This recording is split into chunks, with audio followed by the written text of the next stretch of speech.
Hi, welcome to Life Skills with Louie. I am Louie. Today we are talking about directive restructuring, which is a form of cognitive restructuring.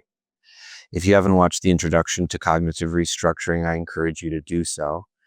And if you haven't watched the two introductions within this series, the section, Getting to Great, which is about building confidence and self-care abilities, then please do so. There's an introduction to mapping your experience and an introduction to responding to your experience. Finally, if you haven't watched the introduction to the entire series, I recommend it because it talks about all 5 sections and how they work together and why to use each one.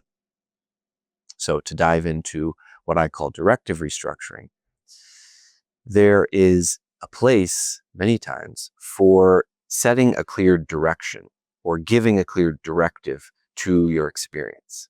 Getting your mind clear with accuracy restructuring is helpful. Having inner dialogues in order to get to know more about your inner experience is helpful. And sometimes setting a clear direction is extremely helpful.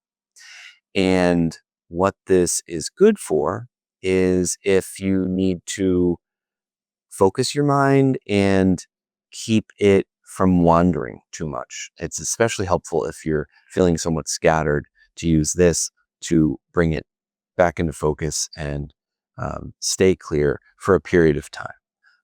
You can't just do this forever. You really need all 3 types of restructuring, but sometimes it's extremely helpful.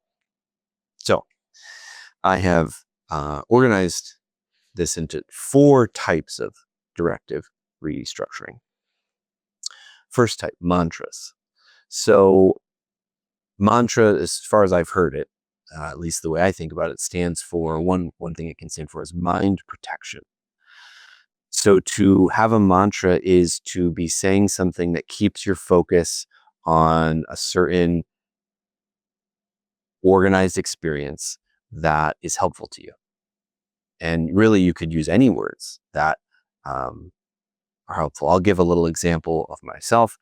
One time I was taking a hike with my 2 best friends, and it was quite icy, and I was in a somewhat difficult mood, had some resilience skills issues. I didn't really have that language at the time, but I was somewhat strung out, and I noticed that my mind was going to a lot of different places that were very emotional, and I was upset, and I really needed to focus in order to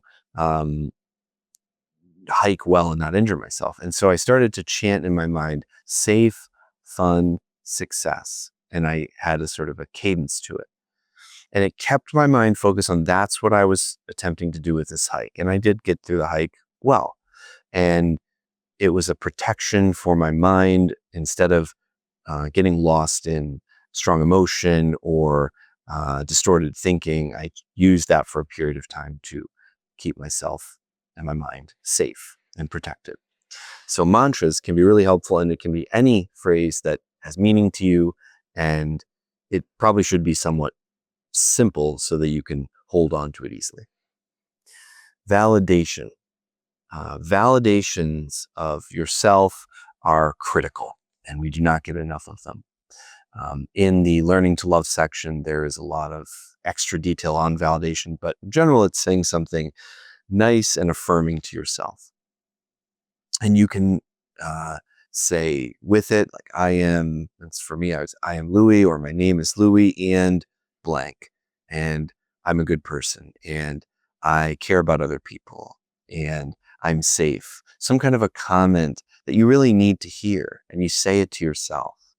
It is really affirming, and we need so much more of this in our lives. If you grew up in a situation where it was given to you all the time, it will be naturally internalized. But for most people, that has not been their experience, and giving it to yourself is essential. Encouragement. This is talked about in Connecting to Calm. We go into this skill in more detail. In brief, saying words that are encouraging, that open your heart and give you a feeling of hope and encouragement is also essential. And this may not be as clear as validation that you're affirming yourself in a certain way. It could be just a statement that makes you feel somewhat encouraged. And if you're interested in this skill, I encourage you to look back and connect into Calm to learn more about it. Finally, specific direction. So reminding yourself of what direction you're heading in. People can not have a rudder. You can look in the being beyond skills under effectiveness. If you want to learn a little more about this as well, I talk about how um, the metaphor of a ship at sea is a good one, that if you let the wind simply take you wherever without any compass or rudder, you're likely not to make it anywhere.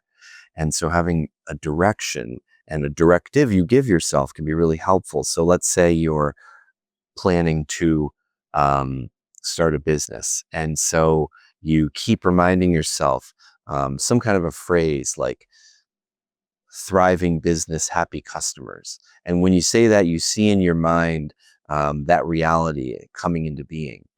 Saying that regularly helps you to create. It's very creative.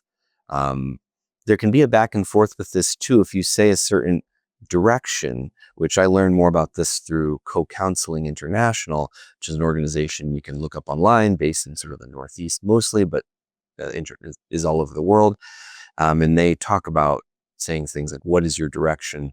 And I found it a really helpful way to think about setting directions for the mind. And when you do, you also may find you end up going back to dialogue restructuring, because when you say a direction, let's say I say, I'm Louie and I'm a wonderful person. And then you hear a voice inside that says, you are not a wonderful person. You may need to dialogue with that response to understand why you have these beliefs that are, getting in the way of really living in this direction. You can't use a direction to steamroll yourself somewhere. You have to actually learn what's getting in the way. So this is a intro to directive restructuring. If you're interested in this, there's lots more you can learn about mantras, about positive affirmations is another word used to talk about validations. And many types of therapies and therapists use this tool. Thank you.